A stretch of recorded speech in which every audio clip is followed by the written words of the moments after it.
A paz de Cristo, tudo bem com você? Eu sou o pastor Alexandre Pereira, estou vindo aqui para mais uma aula da nossa revista Betel Dominical, quarto trimestre de 2022. Hoje estudaremos a lição de número 12, que traz como título O fruto do Espírito em relação ao seu portador. Uma lição extraordinária, vale muito a pena você conferir. Já te peço, se inscreva no canal aqui embaixo, é inscrever-se, acione os sininhos das notificações para você receber em primeira mão as nossas próximas aulas. Também deixe o seu like, se sentir, compartilhe, comente, porque isso ajuda muito o canal. Desce aqui, comenta aqui embaixo que vai ajudar bastante o YouTube aí divulgar o nosso canal. Certo? Nós estudaremos esta lição. Já deixo aqui a saudação ao meu pastor presidente, pastor Marcos Moreira. Também quero apresentar para vocês o meu livro, O Homem Esperado pelas Religiões. Um livro extraordinário, vale muito a pena você conferir. Aqui eu falo das maiores religiões do mundo e como elas irão se comportar no futuro. Eu falo do anticristo, do pensamento do anticristo, tudo que você precisa saber em relação ao futuro da humanidade, eu coloco aqui neste livro. Um excelente presente de Natal que você pode dar para alguém para evangelizá-la. Você pode também dar para algum irmão da igreja. Com certeza essa pessoa vai gostar. Vou deixar o link aqui embaixo na descrição do vídeo. Basta você clicar lá, você irá falar diretamente comigo e eu vou encaminhar o livro na sua casa. Certo, meus queridos? Vamos então à nossa vinheta e logo em seguida iniciamos com a nossa lição.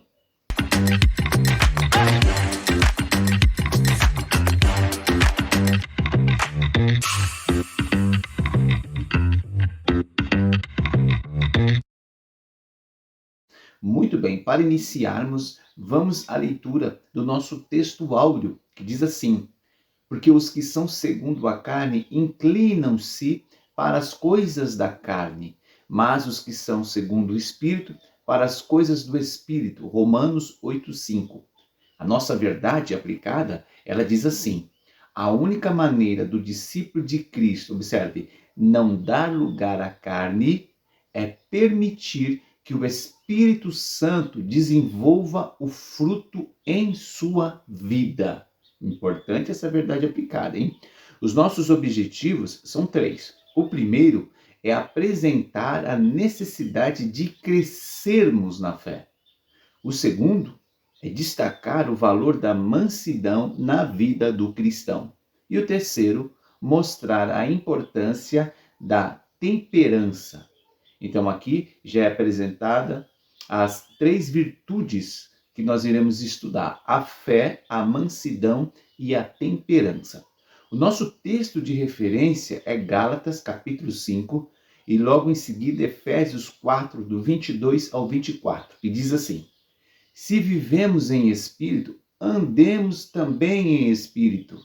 Efésios, que quanto ao trato passado vos despojeis do velho homem, que se corrompe pelas concupiscências do engano, e vos renoveis no espírito do vosso sentido, e vos revistais do novo homem, que segundo Deus é criado em verdadeira justiça e santidade.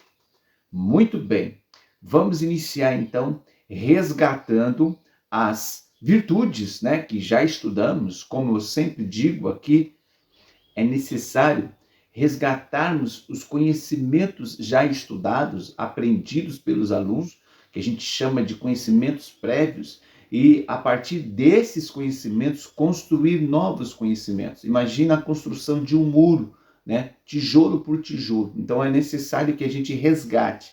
E na aula anterior, nós estudamos sobre as virtudes relacionadas às questões do relacionamento entre o homem e Deus. Homem, Deus, o relacionamento vertical, caridade, gozo e paz. Depois, nós tratamos do horizontal, o relacionamento horizontal do homem com o próximo, que foi longanimidade, benignidade e bondade. E hoje para fechar sobre o fruto do Espírito Santo, nós vamos tratar do relacionamento consigo mesmo, que é a fé, a mansidão e a temperança. Então são formas, né, de o Espírito de Deus atuar em nossa vida, né, uma diversidade que o Espírito Santo atua em nossas vidas para que cheguemos à estatura de varão perfeito. Então vamos iniciar com o primeiro tópico. Eu quero destacar aqui, nesse primeiro tópico, que é o fruto da fé.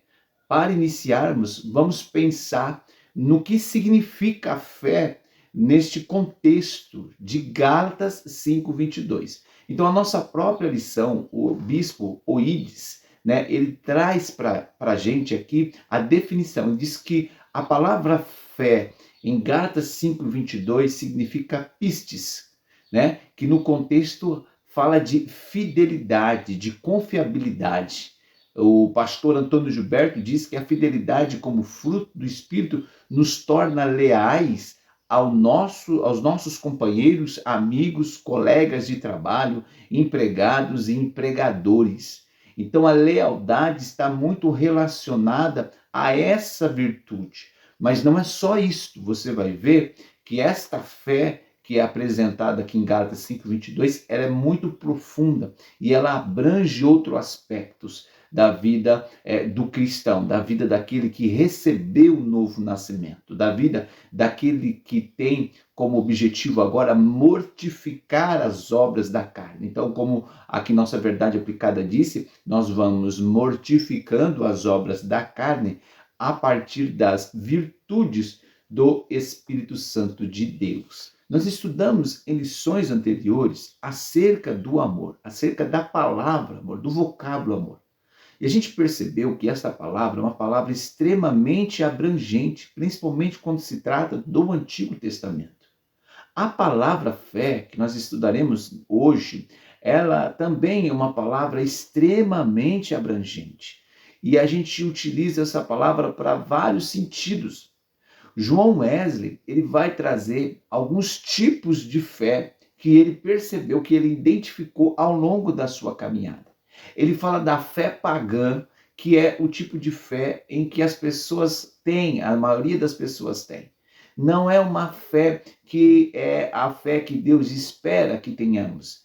É uma fé simplesmente como uma forma de entender as coisas, de compreender, de perceber que realmente existe um Deus, que existe alguém que criou todas as coisas, porque não é possível termos a harmonia da natureza, né? E não ter a presença de um Deus. Então é uma fé pagã, é uma fé comum, é uma fé normal.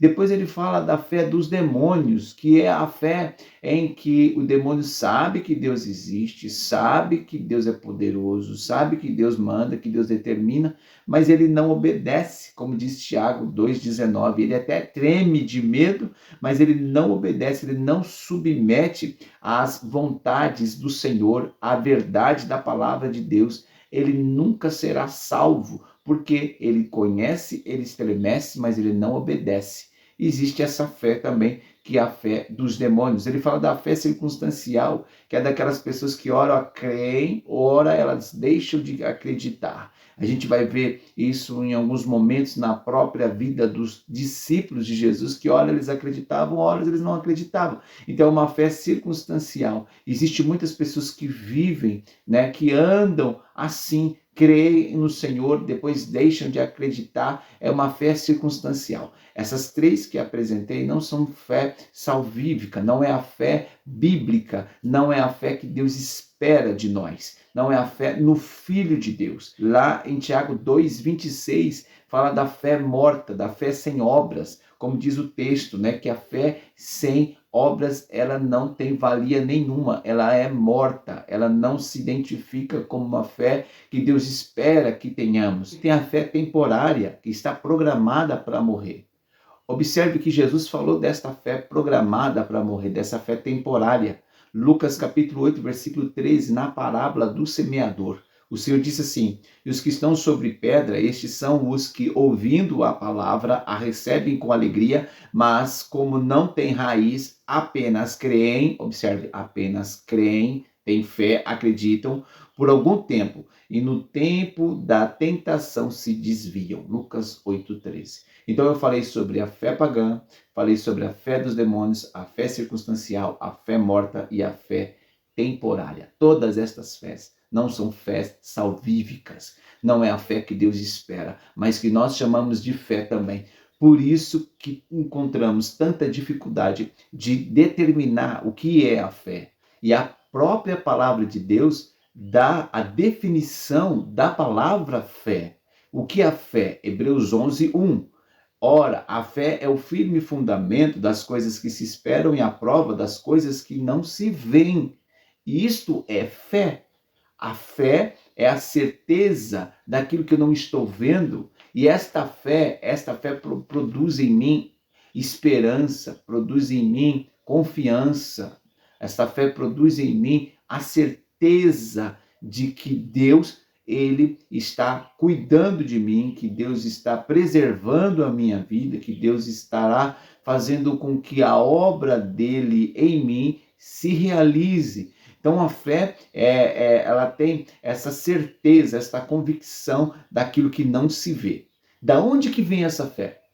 Essa fé vem do próprio Deus. Deus criou os céus e a terra pela sua palavra.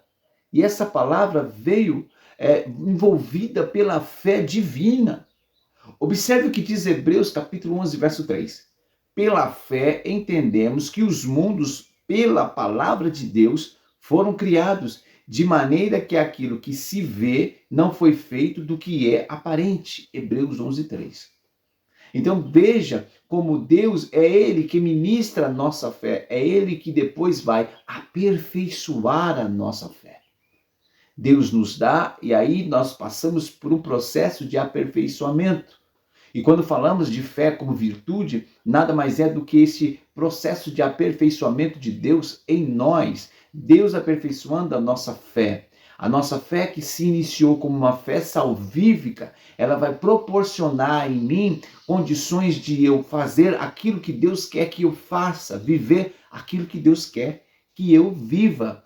Espero que você esteja entendendo. Nós vamos aprofundar isso aqui. Já vai se inscrevendo no canal. Você que não é inscrito ainda, deixe o seu like e faça um comentário para que o YouTube possa fazer o nosso canal aí crescer e mais pessoas serem alcançadas. Muito bem. Então, olha só. Na aula anterior, nós falamos que as virtudes do fruto do Espírito se trata da própria natureza de Deus em nós.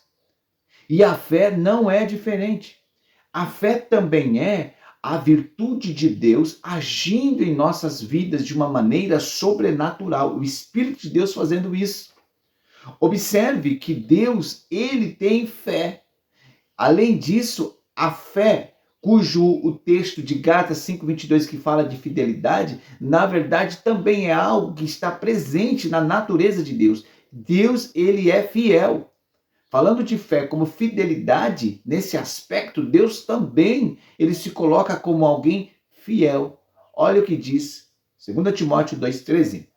Se formos infiéis, ele permanece fiel, não pode negar a si mesmo. Deus permanece fiel, não pode negar-se, porque estaria negando a sua própria natureza, estaria negando o que ele é na verdade. Deus é fiel. E esta fidelidade, esta natureza fiel divina, ele também transmite para seus filhos, para que sejam fiéis, fiéis aos outros, fiéis àqueles que estão sob a sua autoridade, né? Porque nós também precisamos perceber que esta é a vontade de Deus, que nos submetamos àqueles que Deus instituiu como autoridade sobre a nossa vida. Quer seja religiosa, quer seja política, Deus colocou pessoas para estarem sob a nossa vida. Nós precisamos agir com fidelidade em relação a elas. Muito bem, olha como Deus é fiel.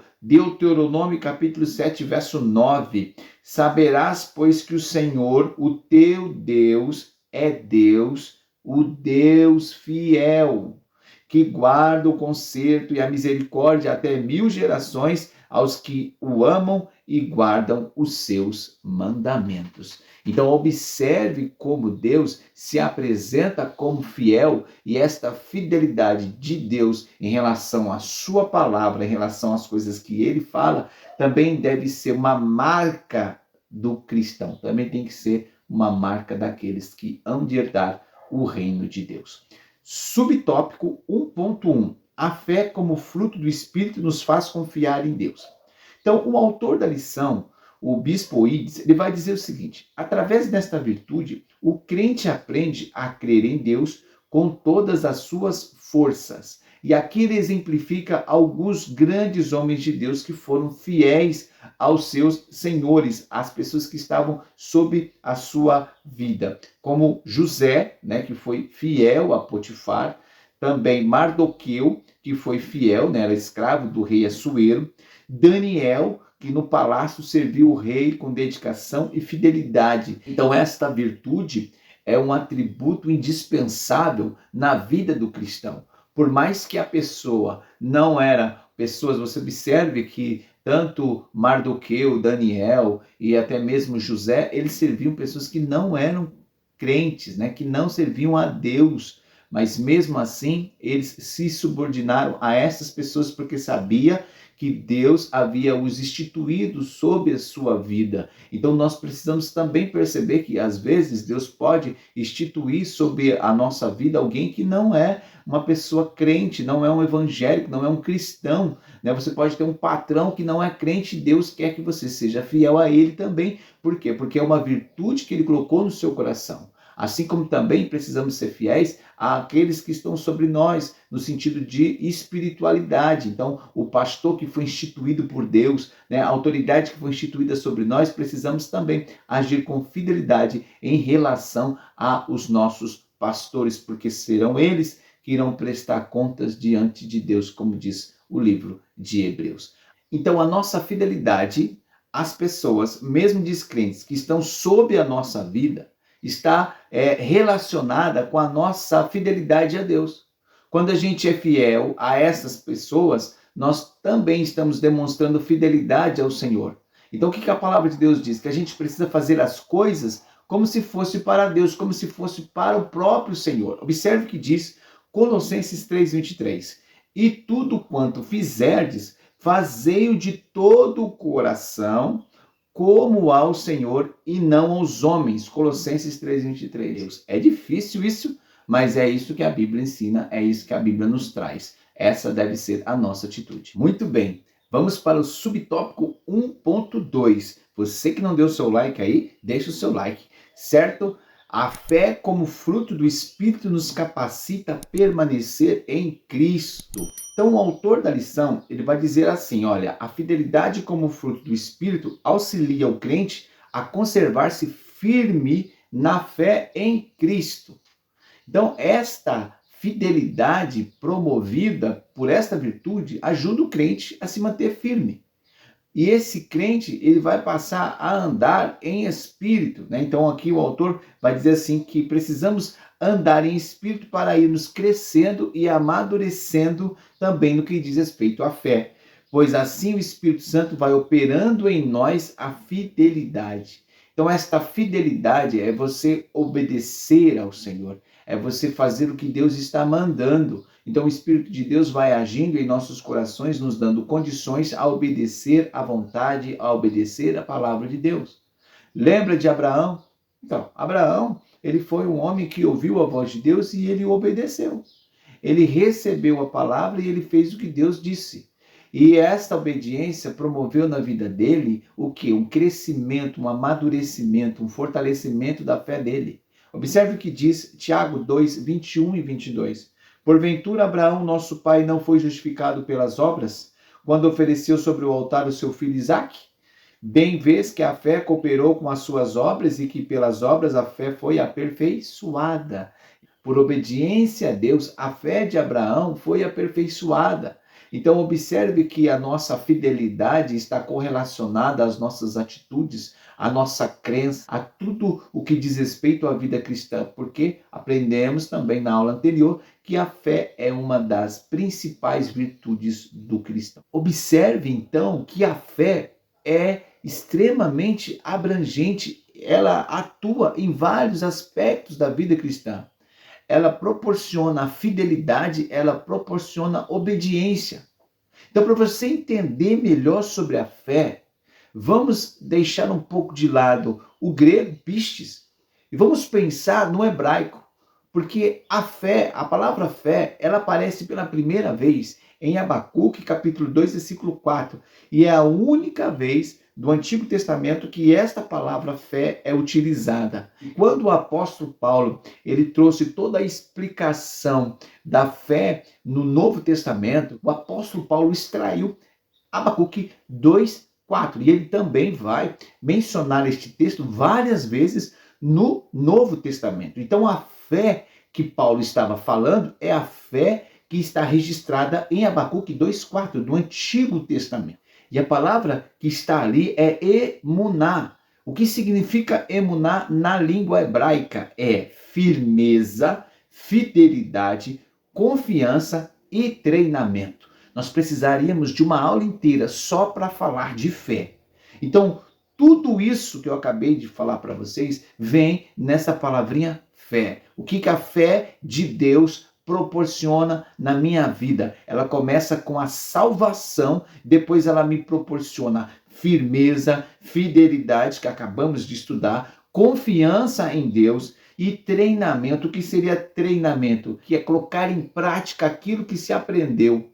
Então, a fé que Deus deu, iniciando com a salvação, a fé salvífica, ela proporciona, a partir do momento em que ela é aperfeiçoada, né, pelas virtudes do fruto do Espírito, quando o Espírito de Deus ele atua nessa fé, ele vai proporcionar no coração do crente a confiança, ele vai proporcionar no coração do crente a fidelidade, até mesmo a pôr em prática aquilo que a pessoa precisa colocar, viver a palavra de Deus, vai proporcionar todas estas coisas. Somente estou falando da virtude chamada fé. Se você está gostando, deixe um comentário aí e o seu like, certo? Subtópico 1.3. A fé como fruto do Espírito nos faz suportar as dificuldades. Então esta fé, além de proporcionar fidelidade, obediência, também proporciona confiança, como acabamos de falar, trazendo da raiz emuná do hebraico. Então, esta confiança, ela vai sendo despertada em nossos corações. Deus permite, na prática, que isso aconteça. Lá no livro de Mateus, capítulo 8, versículo 16, ali a gente lembra que havia uma tempestade, os discípulos estavam no barco, o Senhor também estava no barco, e a tempestade era tão forte, tão intensa, a ponto de homens que eram pescadores ficarem com medo. Logo, deveria ser algo muito terrível, né? Porque aqueles homens estavam acostumados com o mar. E a gente está falando de um mar de água doce, não é um mar de água salgada. Então a gente está falando, né, de um lago, né, de um lago extenso, que é o Mar da Galileia. E a gente está, então, aqui diante de uma situação de adversidade em que Deus permite para ensinar os seus discípulos a confiar. E olha o que o Senhor ele vai dizer. Ele diz assim, né? E ele disse-lhes: por que temeis, homens de pequena fé? Então, levantando-se, repreendeu os ventos, e o mar o seguiu, e uma grande bonança. Então, o autor utiliza esse texto para falar que Deus está cuidando de nossas vidas. Então, nesse aspecto, a fé, como virtude, dá a nós a confiança em Deus. Esta fé vai nos aperfeiçoando, ela vai fazendo um movimento espiritual dentro do nosso ser. Observe o que Paulo vai escrever em Romanos 5, 2, 3. Pelo qual também temos a entrada pela fé a esta graça, na qual estamos firmes e nos gloriamos na esperança da glória de Deus. E não somente isto, mas também nos gloriamos nas tribulações, nas provações, nas dificuldades, sabendo que a tribulação produz a paciência. Então, tudo isso vem a partir da fé que uma vez nos foi dada. Tópico 2. O fruto da mansidão. O que é mansidão no grego? Mansidão no grego é prautes. O que seria? Uma definição que eu achei bem interessante da revista CPAD de 2017, do primeiro trimestre, diz que mansidão é a combinação da força e da suavidade. Mansidão é tratarmos as pessoas com cortesia perfeita, é reprovarmos sem rancor, é argumentar sem intolerância, é enfrentar a verdade sem ressentimento, é irar, mas não pecar, é ser gentil, mas não fraco. Então, esta é a definição de mansidão. E você, professor, registre aí, isso é importantíssimo para a sua aula. E se você quiser esta aula aqui, eu posso enviar para você também, basta você clicar no link aqui embaixo, né, na descrição do vídeo, você vai falar diretamente comigo, eu vou mandar para você aí pelo WhatsApp, e aí você vai ter na íntegra tudo isso aqui que eu estou falando. Todo esse estudo, né, eu passo para você, estudei algumas lições e é importante que você tenha o estudo para que a sua aula seja mais aprimorada. Então, o que o autor vai falar sobre a mansidão? Ele diz que a mansidão trata-se de conservar a calma mesmo em situações grosseiras, né? Aquele que é possuidor desta virtude, ele age com cautela e tranquilidade. E um outro aspecto que eu grifei aqui, que eu achei interessante que ele disse, é que nós não podemos confundir mansidão com fraqueza, que é o que eu acabei de falar ali, que a mansidão, na verdade, é uma combinação de força e de suavidade. Subtópico 2.1. Apenas o fruto do Espírito pode trazer calmaria ao ser humano. Então, o autor da lição vai dizer que aquele que tem esse fruto se torna capaz de possuir uma resposta mansa, mesmo nos momentos de adversidade. A pessoa é como aquele rio que vai correndo lentamente, dando vida para aquilo que está à sua volta. Assim também é o manso. Ele tem uma palavra prudente, uma palavra mansa, uma palavra equilibrada para trazer calmaria, para trazer tranquilidade para a situação. Subtópico 2.2, Jesus é o exemplo perfeito de mansidão. Então Jesus, ele com mansidão ensinou sobre mansidão e foi exemplo de mansidão. Jesus, ele falou bastante sobre mansidão com mansidão. Além disso, ele foi um exemplo de mansidão mesmo em momentos de adversidade. Ele foi um modelo para nós. E o que ele ensinou sobre mansidão? O autor utilizou aqui Mateus 5,5, né? Bem-aventurados mansos, porque eles herdarão a terra. Observe que a salvação e fazer parte do reino de Deus entra nesse aspecto a questão da mansidão.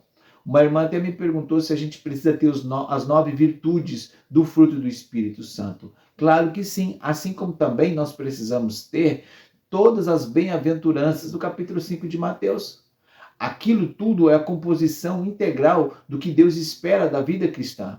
Então nós precisamos identificar em nós aquilo que nós temos fraquezas e pedir para que Deus nos aperfeiçoe segundo a ação do seu Espírito Santo em nossas vidas. Então Jesus, como exemplo, ele mesmo disse: tomai sobre vós o meu jugo e aprendei de mim, que sou manso e humilde de coração. Então Cristo, ele era manso e assim também espera-se que os seus discípulos sejam. Por isso, muitas vezes o cristão é comparado com as ovelhas, né? Porque a ovelha é mansa, a ovelha ela não contra-ataca. Assim também nós precisamos ter a palavra prudente, não uma palavra fraquejante, né? Como a gente aprendeu, Jesus tinha a resposta certa para aquele momento, mas Jesus não agia com falta de mansidão. E é isso que nós vamos tratar no subtópico 2.3. A mansidão deve se fazer presente na vida do crente. Mansidão não é covardia. Ser manso é ser corajoso.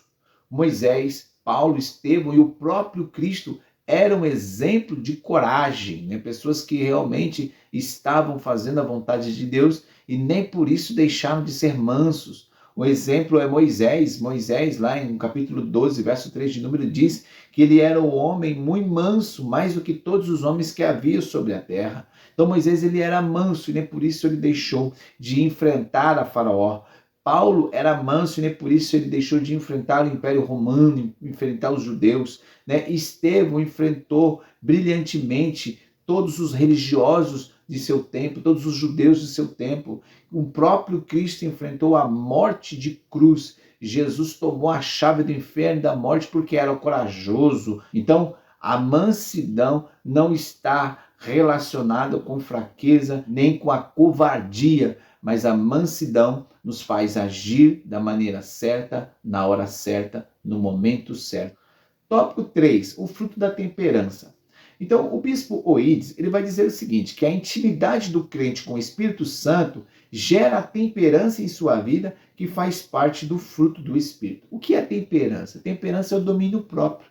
É a capacidade que o Espírito Santo nos dá de controlarmos as nossas vontades, os nossos desejos, para fazer aquilo que é a vontade de Deus, viver em novidade de vida. Então, a mansidão e a temperança não é a mesma coisa. Mansidão é saber se controlar em momentos de dificuldade. Já a temperança ou domínio próprio está relacionada à questão do impulso, tanto impulso sexual, tanto quanto a glutonaria e as questões da carne em si. Então, uma ajuda a me controlar quando eu recebo a afronta externa e a temperança me ajuda a me controlar quando eu sinto vontades internas em relação às coisas que estão externas. Então, uma é de fora para dentro e a outro é de dentro para fora. Então, essa diferença é entre mansidão e temperança, ou domínio próprio. No grego, a palavra temperança é enkrateia, que significa autocontrole, disciplina, moderação. Então, registre isso aí. Autocontrole, disciplina e moderação.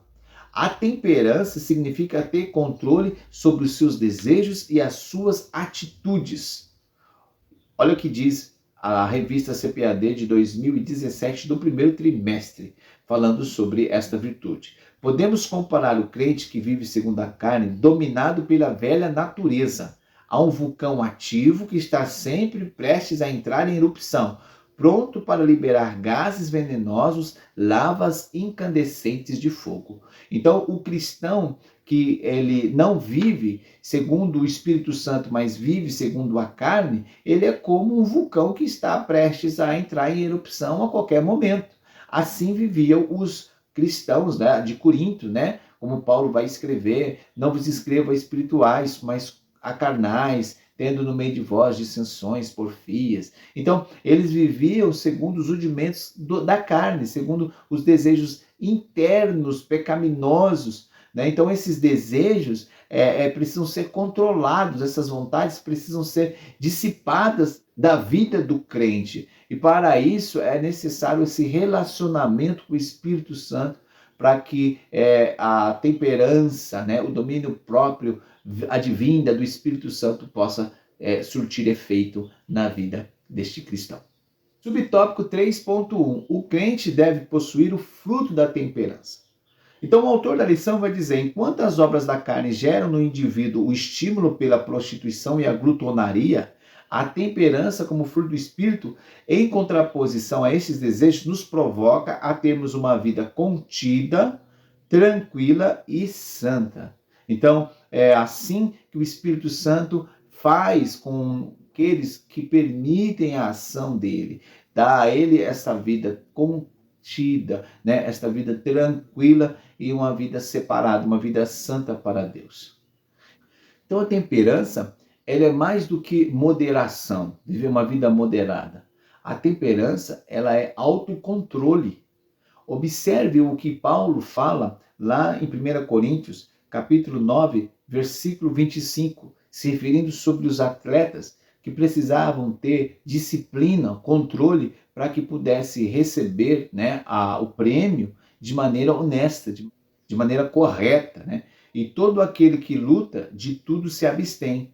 Eles os fazem para alcançar uma coroa corruptível, nós, porém, uma incorruptível. Então, nós estamos como atletas, correndo, mas precisamos seguir as regras. E para conseguir cumprir com a nossa missão, precisamos ter disciplina, precisamos ter autocontrole.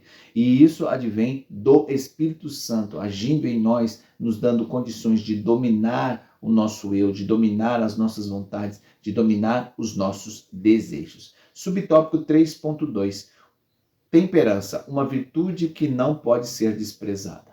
Então, os impulsos sexuais, a glutonaria, né, as obras da carne, tudo isso está aí dentro de nós, que precisa ser mortificada dia após dia. Dia após dia precisamos pedir para que Deus mude a nossa natureza, mude a nossa vontade. O pastor Ezequias Soares, ele diz o seguinte: o domínio próprio era uma das 4 virtudes do pensamento grego clássico. A razão prevalece a paixão, dizia os antigos filósofos. Então, até os filósofos, eles pensavam, eles tinham uma preocupação em relação ao domínio próprio. E nós também precisamos entender que não é por esforço externo, não é simplesmente por estratégias, técnicas, que nós iremos controlar os nossos desejos. Na verdade, o que precisamos é buscar o Espírito Santo em oração, no estudo da palavra de Deus, no jejum. Em tudo isso precisamos buscar para que Deus possa nos dar força para controlarmos os nossos impulsos, tanto nos aspectos sexuais, né? A porneia, a prostituição, quanto na glutonaria. O que é a glutonaria? A glutonaria é aquela pessoa que come em excesso, né? Que come além do que é necessário. Então a pessoa precisa ter um controle, e esse controle vem a partir desta virtude do Espírito Santo em nossas vidas, nos dando domínio próprio, nos dando autocontrole para comermos a medida certa, comermos alimentos saudáveis, alimentos que vão produzir benefícios para o templo do Espírito Santo. Tal atitude revela a falta de equilíbrio emocional e espiritual. Então, a pessoa que tem um descontrole na alimentação, ou a pessoa que tem um descontrole sexual, ou até mesmo descontrole na alimentação, ela tem talvez alguns problemas emocionais e espirituais que precisam ser tratados. Subtópico 3.3. A temperança faz o crente possuir uma vida equilibrada.